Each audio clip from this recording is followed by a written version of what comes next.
Good afternoon, everybody. This is Chris Booth from IT Health.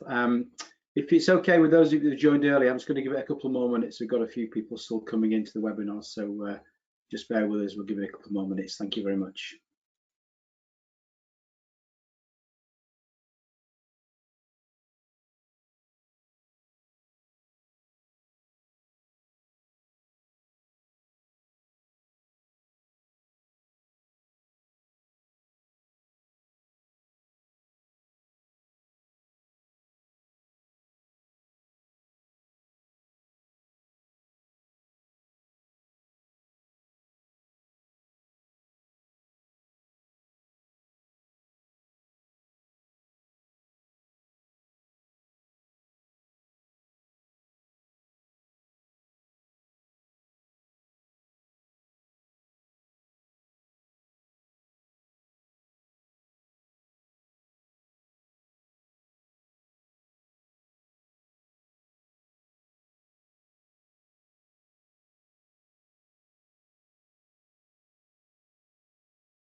Good afternoon, everybody. We're going to make a start now. I think people are still joining, but thank you to those that have joined so far. My name is Chris Booth from IT Health. I'm going to be leading today's webinar. We'll be talking about ensuring digital compliance and cyber assurance, and kind of talking about the story coming out of Warrington, Halton, and I'm going to just introduce Stephen in a minute. Before I do that, a little bit of housekeeping. If anybody's got any questions, please pop them into the question box on the panel that you should be able to see, and we'll kind of deal with those towards the end of the presentation. At the end of the presentation, as you leave, there is a short survey. If you have time to fill that, and that would be great. Gives us a bit of feedback, helps us do a better job going forwards. And if I don't, hopefully I won't forget to mention this, but I will talk about the POC that's available at the end of the presentation as well. But without wasting any more time, we'll make a start. And hopefully my slides are transitioning. So hi, just said I'm Chris Booth from IT Health, joined today by Steve Deacon. Steve, do you want to say hi and do a quick intro? Good afternoon, everyone. I'm Steve Deacon. I'm the Head of Digital Compliance for Warrington and Halton Hospitals. I'm responsible for risk management framework, the ISD network, information governance, cyber security, and any audits for digital services. I've been in the NHS in various different roles since 2003. Brilliant, thanks Steve, and we'll hear more from Steve in a short while. Most of you will probably know who we are as an organisation, but we've been working exclusively with the NHS now for almost 30 years. Personally, I've been in the NHS for about the same amount of time, and I've been at IT Health for just over 10 years now. And the things that are on the screen now are the kind of things that we get involved in on a day-to-day basis. We're going to focus more in on that cyber assurance piece. But if anybody's got any questions about kind of any of our services in the background, or in fact any of the kind of partners that we work with or our solutions that we have that's on the screen now, then just get in touch with us. We're more than happy to work with that. We actually have two of our own solutions. We have an MFA solution which is actually utilised and used across about 100 NHS organisations, and that's something which we call Secure IT, and it's been around for about 15 years now. But we want to kind of move on and talk about a more recent product that we established a few years ago. And really, what this is about is this whole area of whatever's connected to your network should really be protected, and there are a few factors to that. And making sure that assurance across your estate is truthful, your estate is secure, and there's a number of ways you can do that. But today we're going to look at kind of managing those assets and understanding what they might look like. And this diagram actually takes us right the way back to about 3 years ago, to when we first embarked with this solution. It was actually a challenge that was given to us by the CTO of Nottinghamshire Heath, who we'd worked with for many years on different projects. And he said, this is what I deal with every day. I've got multiple different solutions, and they're the ones in the table there. And I don't really understand what they're telling me, because they give me different information. I get a different view from different bits of solution, and I'm trying to make sense of it and have a truthful picture. So not only am I assured across my estate, and our teams are assured, and we're all looking at the same picture, but also when it comes to that piece around reporting outside the organisation, that's truthful as well. And I think that part has got more and more onerous as time's gone on, and there are more and more requirements placed upon you as NHS organisations to report out to a number of different organisations, whether that be NHSD or whether it be into Cyber Essentials Plus, or whatever it is that you are trying to achieve or keep up to those standards. But really, this is about assuring your network, making sure that all those external things are done as a byproduct, and you actually know everything about your assets, and you know that they're in good shape. And this diagram here was shared with us by Mike, and it was kind of a relationship diagram saying, well, I've got all this hardware, I've got all this software, and all these different roles and processes, and it's kind of trying to make sense of all of that.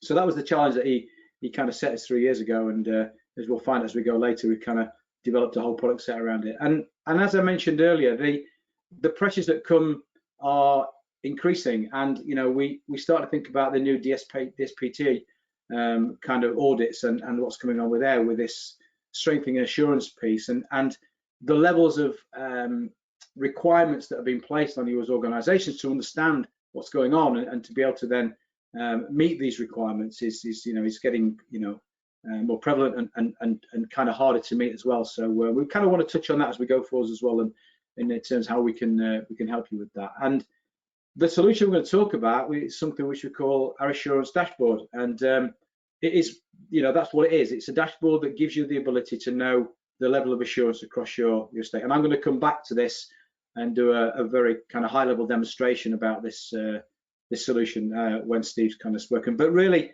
what we want to hear from is Steve and the journey at Warrington and Halton, and kind of how Steve arrived at trying to meet these demands. So Steve, over to you. Give me a shout when you want me to transition the slides for you. Over to you, Steve. Yes, if you can move on, and if you can move on from that one as well, please. For people who don't know, Warrington and Halton Hospitals is a medium-sized trust in the Cheshire and Merseyside STP area, northwest of England. We have 2 main sites, 3 hospitals: Warrington Hospital, Halton Hospital, and the Sir Captain Moore Hospital, formerly the CMTC, at the back of Halton. We have approximately 4,200 users across the trust and the community.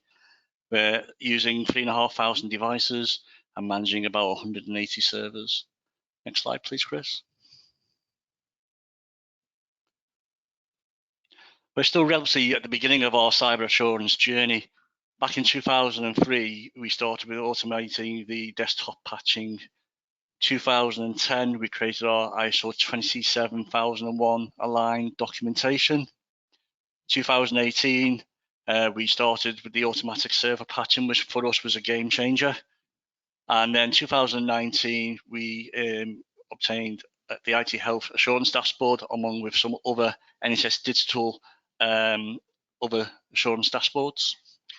And then in 2020, we kind of amalgamated all the information we got from that and created a bespoke digital compliance dashboard for our digital board, our information governance and records committee, and a few other groups that require the information.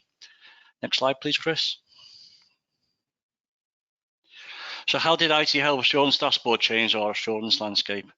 Originally, I had to deal with multiple different colleagues within different departments who had competing tasks to obtain our evidence for our DSPT submissions for our external security audits. Now it's on one pane of glass. I don't have to basically disturb other colleagues as I've got access to it, and they can use their time more wisely instead of being bogged down trying to search for the requested evidence. We kept a record where we were in terms of the CareCERT compliance, using a manual process for recording the outcomes into a spreadsheet. This had its own issues, apart from being laborious and time consuming, having to rely on staff to know that what systems they actually have, whether the actual CareCERT affect those systems, and actually check to see if they've actually done it. The assurance dashboard not only just tells us about our status, but how many devices were affected, how many devices are still outstanding, and also allows us to manually add notes to each CareCERT notice, for example, when we're expected to complete a high CareCERT. Next slide, please. Although we had some systems in place, it was difficult to produce sufficient cyber-based evidence for the DSPT and audits. The Assurance Dashboard has a DSPT section, which you just saw before, providing the evidence matched to the standards. The dashboard covers approximately 81% of the cyber-based standards and is listed in a nice, easy way to read. As a lack of evidence, it was also difficult to provide viable evidence for assurance for the groups, committees and trust board. Now I produce a digital compliance PowerPoint dashboard for all these groups and continue getting improved as IT Health continues to evolve their dashboard. For example, the Cisco vulnerabilities section. Next section, please. Next slide, sorry. It's a managed service. IT Health do all the hard work, so I don't have to. For example, if we need any changes to reports or any additional features, they do the heavy lifting for us. Their support service is really good, very helpful and very fast. And if they can do something to help you, they will. And finally, don't underestimate the fact that the product looks professional. I've always said if you can get the information to your fingertips and it looks good, ready for audits, then you've already won half the battle before you've even seen the external auditors. Scrabbling around for evidence never looks good in front of an auditor. It doesn't look like you know what you're doing, even if you do. So I think that's really important. Next slide, please. I'd like to thank you for your time today, listening to me rambling on. I hope you found it useful. Has anyone got any questions or feedback?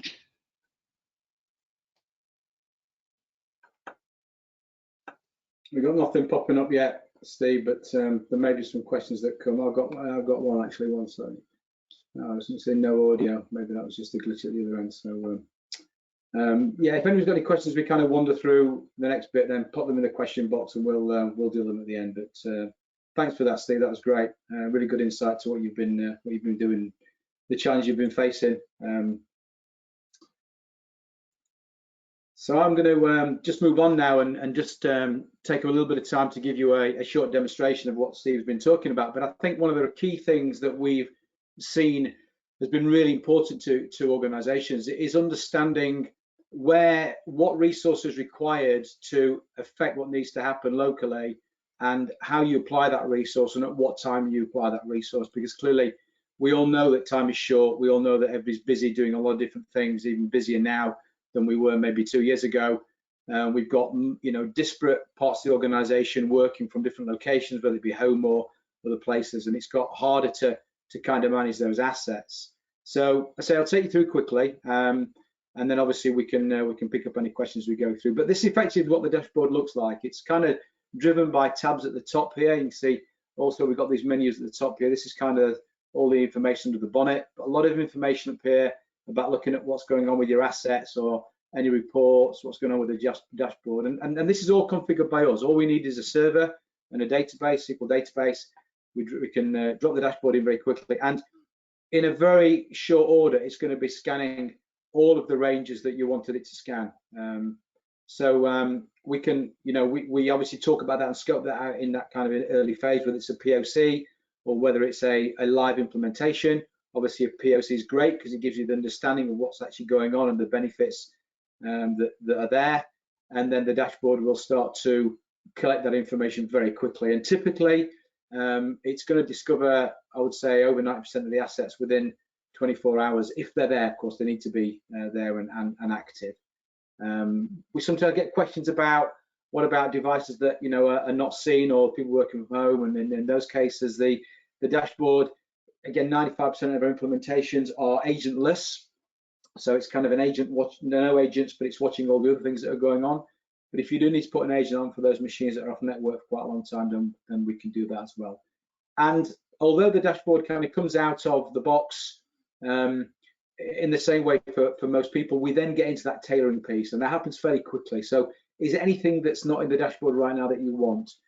Can we create some new widgets for you? Can we help you understand what more information about your assets? You know, is there a particular thing you need to get to? Is there a particular view that you want within your role? Maybe Steve articulated there may be a particular view that he might have wanted. We create that for you, so you're not worrying about having to create those things. But it's kind of give you a bit of an idea of kind of how it works and kind of the kind of topology and what happens here. We effectively have got we call our DDS sitting in the cloud actually, and we're collecting a whole load of information about vulnerabilities, about CareCERTs, about all the things that matter. And then we update all of our customers' dashboards, usually on a daily basis, if not more frequent, with that information. And then with the scanned information about your assets, then we provide this information back to you as the users. And the way in which that's done is fairly straightforward. I say it's by tabs. Everything's one click away. And if we look at some of these widgets, as we call them here, we've got one at the top left here about antivirus. So you've got workstations without antivirus as an example. It's vendor agnostic, so we're not really worried about whether you're using Defender or Sophos, McAfee, Kaspersky, etc., etc. And then things like disabled, expired, looking into ATP. Anything that's in red, by the way, needs your attention. That's where to focus that attention. And alerts can be created on any of these report elements here to tell you automatically that there's something you need to know about. Anything in blue, this kind of blue teal color here, is for information. And anything that's gray, you can see at the bottom this ATP where my mouse cursor is, so you can see that. There's nothing to worry about, there's a 0 against it. So we've got AV, ATP, drive encryption.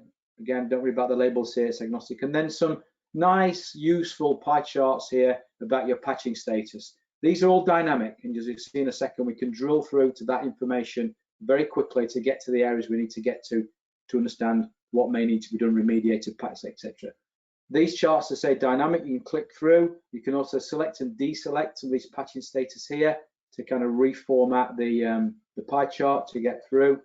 Obviously, this is a very busy one. There's a lot going on here. To the right here, we've got the server equivalent again. We can click through that. And then up the middle here is information that you would be useful, in particular this panel here, about things that might not be happening, which might prevent updates to be taking place, i.e. automatic updates are not running, i.e. less than a certain amount of drive space, etc., etc. Or machines that have not been rebooted. And then over on the right hand side here, high level overview OS, and then a very new panel that was asked for by one of our customers, which is the Windows 10 visibility. What's going on with those builds? How many do you have? What's the end of life date, days to end of life, etc. And then what that looks like. You know, we were aware from feedback from customers that NHSD are asking questions around this. They're asking questions about why you've got out-of-date build types. So we built this very quickly, and this went in about 3 or 4 weeks ago. And then below that, audit information around Active Directory. Very interesting here because you've got users not seen, computers not seen, and there's an interesting correlation there. Am I using my computer, or is my computer locked in the cupboard somewhere? Fail logons as an example, no password change, and other things around. It's like everyone shares and domain admin. Just useful information. We have some customers that want more about this. They ask us for more information. We create new labels here or new links, etc., etc., and that's all part of that tailoring piece. But as I said when I started, it's dynamic. So I could click through to get to those assets in here. We can see we've got 6 devices here, which is saying to me, in this instance, there's no AV. So I could automate that script to run to say, if we see a machine without AV, automate the script. Or I've now got to focus on those things that need to be fixed, whether it's patching or whatever it may be, where they need to be updated. And I've got a whole set of tools down the left-hand side here, one of which is deploy package. So I can create a package, drop it onto the server, and then obviously rescan to go from there. So it's very dynamic in nature in being able to not only have that high level view of assurance, but also get directly into those assets that need to be dealt with, whatever they may be. And as we'll see that as we go on a bit later. But just to kind of turn much more specifically to things that are kind of challenging for people, CareCERT. Steve mentioned CareCERTs, and we work very hard on this, and it continues to be an area where we're kind of improving this. And what this is doing is scanning all of those assets for CareCERTs that have been released by NHSD, and they come out via email. We take those feeds, we put them into our management console, we then update your dashboard, and it will immediately alert you to kind of where things need to be looked at. We also send out an email to all nominated members of staff for high and critical CareCERTs, telling you what it is, what the remediation process is, and to tell you it's in your dashboard. And as an example, a recent one that came out, the one around Exchange a few weeks ago, that was issued sometime around 9 p.m. on a Tuesday evening, and by 9:45, we'd emailed all of our customer nominated people to tell them that it was in their dashboard and they can now go and look. And when they go and look, what they see typically, we have a number of different views to work with, but this is kind of a high level view. We've obviously got trending information at the top here in these two panels, and then below that we've got information that's particular about the CareCERT. So we've got what is the status of it. So this top one here is an example, Citrix releases. It's telling us that there have been none found. There's none been found on your network. We haven't done a manual check on it. We haven't turned that to a different color radio button. It is resolvable. When it was issued, what the risk is, how many have been found, and how many are currently outstanding. And that is live information that's been updated as as scanning is taking place. And on the left-hand side here was another new panel that was asked for by a customer to say, what's my total overview and what is it by week? Now I keep getting asked by my boss, what is the weekly overview and where are we with this? This is a great one because they're all zeros, but obviously they're live. And again, this is dynamic. As you click through and change this, then this will change and give you that different panel view. So very easy to see, very easy to get to what you need to get to. However, with those high and critical CareCERTs, we all know that we need to report back to NHSD via the portal. And what we did was we added a little bit of workflow in here to say, we can now, whatever we put back to NHSD, we can put it into here. So this would be a good example for a medical device, 2 radiology devices that we can't update because local application says I can't go beyond Windows 7 or whatever it may be. And I put that on here, and the same for the CareCERT submission. We actually had a conversation with about 10 people at NHSD last Friday. So whether we can actually get some work to push this out automatically is up for debate, but this gives you that ability to locally control those, and then this little applet here will turn to amber rather than being a black color. So that's a nice bit of workflow that is in there to enable you to record that locally and be able to have that audit trail on that piece as well. But it's not just about CareCERTs, and I appreciate this might be quite small on some of your screens, but this is about software vulnerabilities as in CVEs. So most CVEs will probably be turned into CareCERTs, but we never quite know that. So we take a feed in from CVE databases to say, what does it look like against all of your software assets, and shortly then be against your hardware assets. And this could be reordered. I don't have all the links in this short demo to do that, but this is showing us a list of software. I could reorder by risk, either risk given by the CVE status, i.e. how many there are, what level it is. I can reorder it by software, by manufacturer. Can also reorder it by approved. We have a facility within the dashboard to apply approved status to your software. It's a piece of work that we do together, and then you get some nice information coming out to say we've approved all these applications, and that kind of throws back to Cyber Essentials Plus for things like authorized and approved software. But again, you can click through.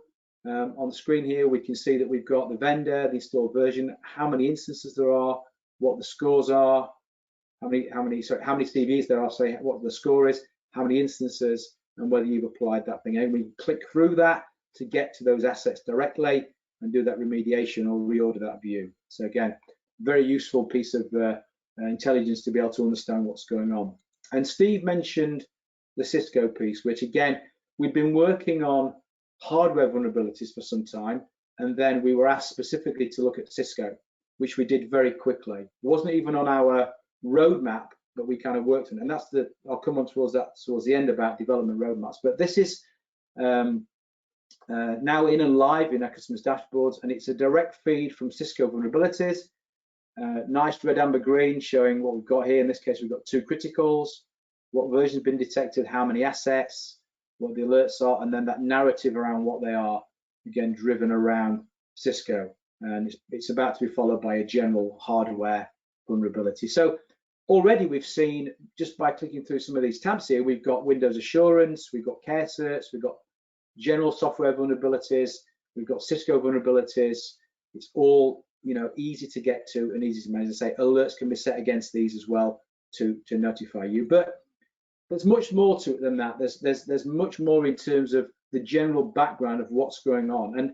And bear in mind that this dashboard is inquiring of assets natively. We're not going to other applications like SCCM or whatever it be for the information. This is natively inquiring of those assets, and therefore we can pull information out. And this view is showing us the current patch status of our desktops on the left and our servers on the right. The color coding out the box is anything within 30 days is green, anything above 30 days but below 90 days is amber, anything above 90 days is red. That can be changed based on your local requirements, but again, it gives you that instant view on where you are in terms of that patching status.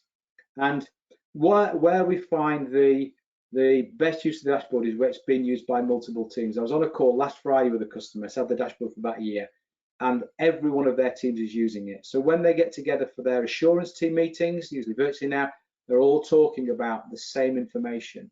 They might all have their own kind of ways of interpreting that, but it's all the same information coming from the same place. And yes, it does get checked against other applications, and sometimes there are discussions about why a server is saying it's been patched, but it hasn't. But you know, so far, 3 years in, the dashboard hasn't told a lie to anybody. We had a few false positives to begin with, but they've all gone now, and it's a very truthful picture. But that's obviously what you need to understand and learn and gain that confidence in it, like any application that you would deploy. We also recently introduced something around end of support. So what is going on with those applications? And I admit that these applications are global applications. There will be some that won't be on this list. This list can be manually updated, but this is automatically updated from the feed from the Centre for Internet Security. So it's giving us information about software that has been announced to be out of support or going out of support, etc., etc. So again, very useful to be able as a reference point to click into this, to have a look what's going on, to see where we are, how many of those you've got installed. There again, where's the risk? What's going on in terms of that risk? And a really, really important piece now, Steve mentioned this, DSPT.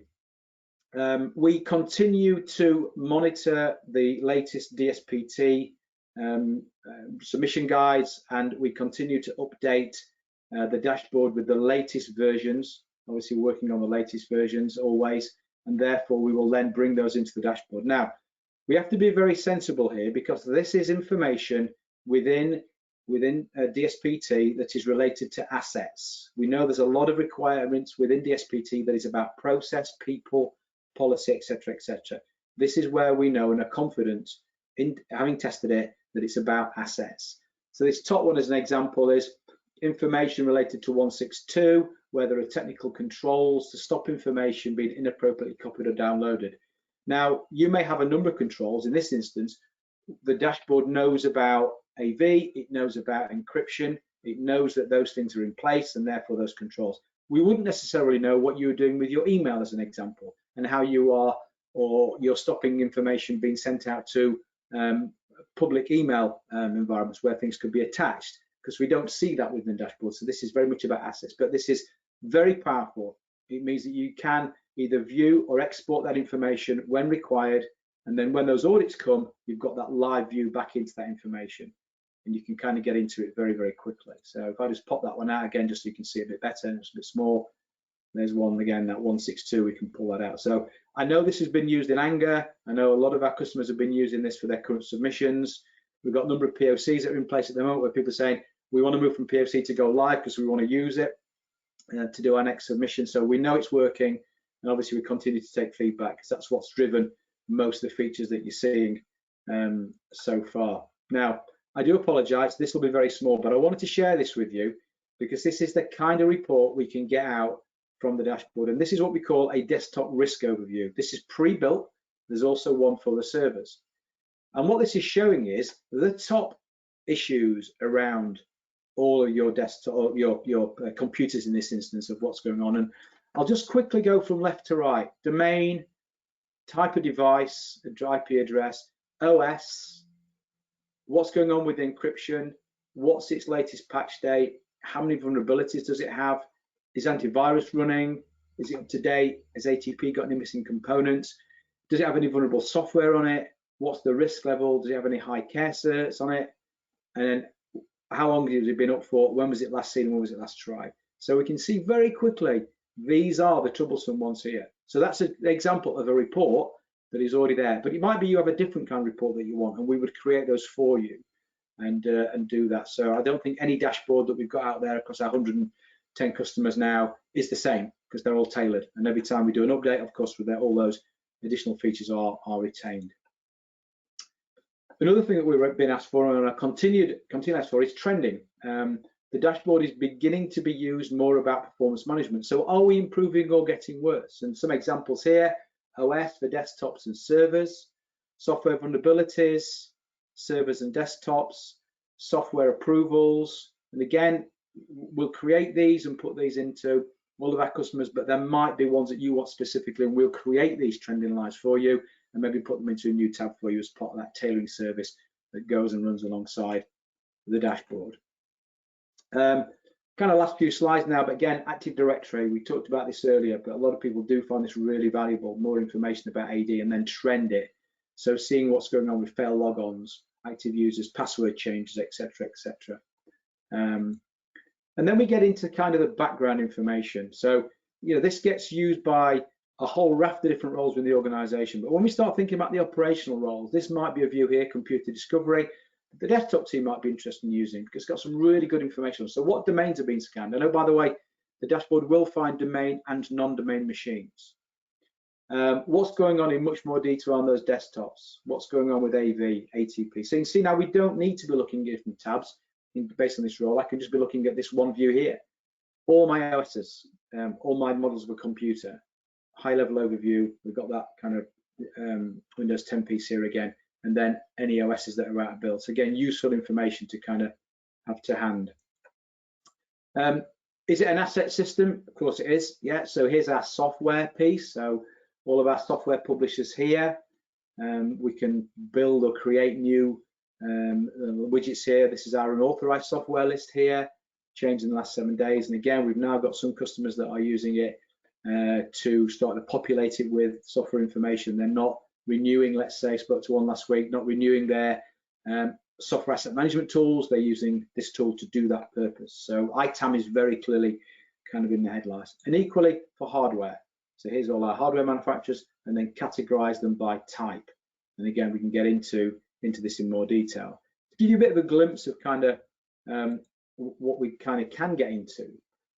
This is a typical view of a desktop device or a laptop, but we've got all of these different windows and tabs here we can use to look at in terms of what's going on. So config, software, performance, uptime, heat maps, etc. Errors. The security view is a new one. This one is where we give you all of the vulnerabilities associated with that device. Again, a lot of our customers find that really useful from a help desk point of view. See all this, all the CareCERT, see all the CVE, see all the patching information, etc., in that single view. So again, that's the detail view, and then we pop back up to that top level view. So that's the dashboard. That's the bit that sits on your premises, scanning your network. We're feeding it information all the time about those vulnerabilities, etc., it's kind of doing that there for you, agentless and fully agnostic in terms of what it will do with all these new bits. Running alongside that, I've mentioned the kind of tailoring service, but there's also a monthly report. This comes out the first or second working day of the month. It's a snapshot. It's the kind of a top level view here, but in more detail, we have all of this kind of report information here. And that comes along, and people find this very, very useful. They don't need to create a report, go to the nominated people. We are working on a higher level report for senior execs, which will be kind of changes, but for a smaller number of data items. Because the joke always is everything going to be green on there? But if it's changing negatively, then you need to know about it. So that comes along first or second day of every month. That's a fully automated report. Kind of can be seen as a third-party view on what's going on as well. So ticking a few of the boxes there. And kind of as we close, it's important just to kind of bear in mind some of the challenges that we are keep being told. Steve raised some of these, but this visibility and transparency is vital. It's there, but getting it in a truthful way, tracking those vulnerabilities, knowing what to do with them, being able to apply the right remediation, making sure your standards are there, and you can keep that compliance. Again, Steve mentioned that audit, having your hands on that information for that internal, external reporting and auditing. We know it's limited time, limited resources, you know, and especially cyber skills necessary. So again, this kind of helps that. And we know that cyber threats are more complicated and again, more frequent. So understanding what you've got and protecting it is really, really important. And kind of sitting alongside that from the point of view of the benefits. So you're going to mitigate those cyber risks, simplify remediation, knowing what you want to do. Then that means you can, you know, obviously streamline that compliance. Management and reporting is made much easier. Removing the silos, everybody's looking at the same information, and that's really, really important. I can't really stress that one enough. Obviously, saving time. We did a bit of work in kind of looking at that, and we're working on that now from a quantitative point of view to understand the kind of timing that people will save, and then the ongoing assurance, knowing that somebody's looking at your network 24/7, 365 is really important. There's loads of things I could talk about, but there is things like MDM integration, SCCM integration, and quite a few of things there. We mentioned picking up things like software package deployment and other licensing areas, and you know, bearing in mind it's not just looking at MS stuff. This is one interesting one. When we start to scan, or the dashboard starts to scan, we find all sorts of things like webcams, uninterruptible power supplies, printers, and then it's a case of discussion of what do you want to scan. Clearly, if you're not scanning something and a vulnerability comes out, then that's going to be a little bit more difficult to identify. So scan all if you can. And I kind of wanted to share some of the things that are kind of on our roadmap. And this is the key thing here. Developments are driven by our customers. We do have a few things that we work on, but that seems to be more ease of use, that kind of thing. And all of these things are all kind of being worked on. Most of these now are already pretty much done or will be coming in soon, including a latest software lookup. We kind of wanted to move away from the tab centricity, make it more dynamic, make it more context. So let's say we're looking at desktops. I want to switch between Windows 10 and Windows 7, but still see all the vulnerabilities. We're going to kind of move that into more of a workflow environment. And then these things here are being worked on. This one here, medical device, is a big one. Looking at medical devices and being able to identify them, working with the right partners to bring that out and bring that into the dashboard. We're doing some testing at the moment, which is proving to be really, really successful. So that's going to come in the next few months, as is ATP integration and those changes. And then this other piece here, this automated threat modeling, which we've been talking about for some time, that the ability to understand the threat vector and the impact of not doing something. So if this had been available before WannaCry, and you plug those servers in and see what the threat would look like, then we'd have seen what would have needed to be patched if we didn't already know. We have a whole raft of case studies, a couple of key video case studies here again from Mike Press and Richard Wakefield, but I think we've got over a dozen now case studies, all very similar but all different in the way they articulate the story and the journey, as Steve did earlier, and kind of representing you know, well over 100 customers now. And depending on the way you look at that, somebody said to us last week from NHSD that kind of represents almost half of the NHS trust in the country, which is brilliant, and we want to continue developing this solution along the lines that we have done and kind of to meet your requirements. So I'm going to have a quick look for any questions, if I can get into the panel. Go to the top.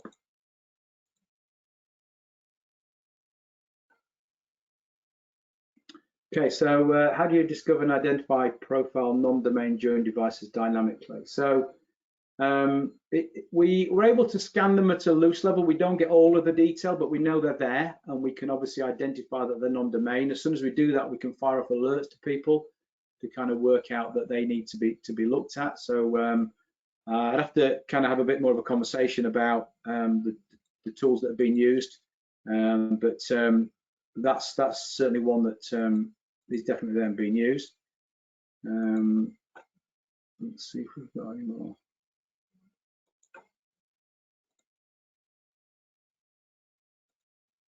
Sorry, I'm just struggling to pull my question panel down fully.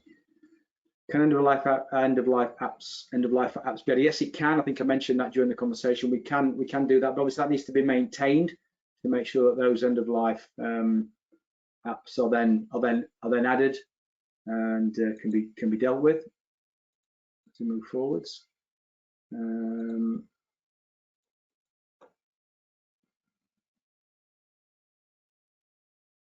So I've got one here. Does the dashboard auto-populate with CareCERT, so have to be manually input? No, it's it's a fully automated process. So we're taking information from NHSD directly from the cyber team, and that is then populated into our management console, and then all of our customers' dashboards are updated, and then obviously it's then basing that against the scanned information to be able to give you that view that we kind of looked at earlier.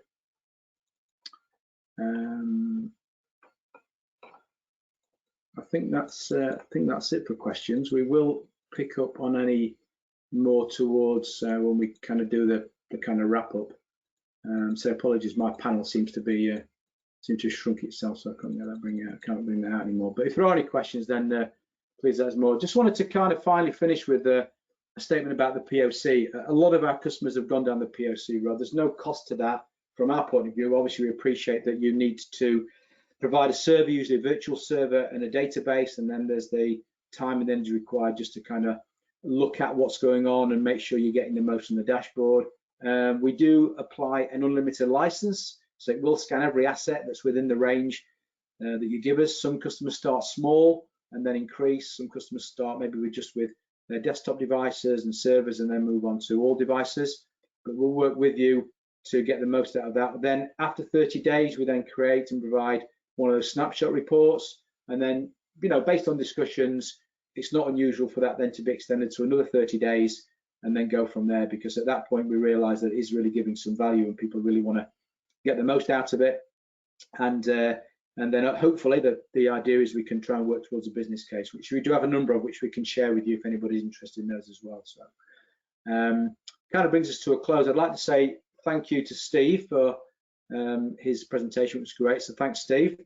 And thank you to everybody for joining. As I say, please do get in touch if you want to. There is a recording of this which will be sent out with a copy of the slides, which my colleague Emma will be doing with the next few days. And you know, if you want to reply back to that or any more questions, then please get in touch.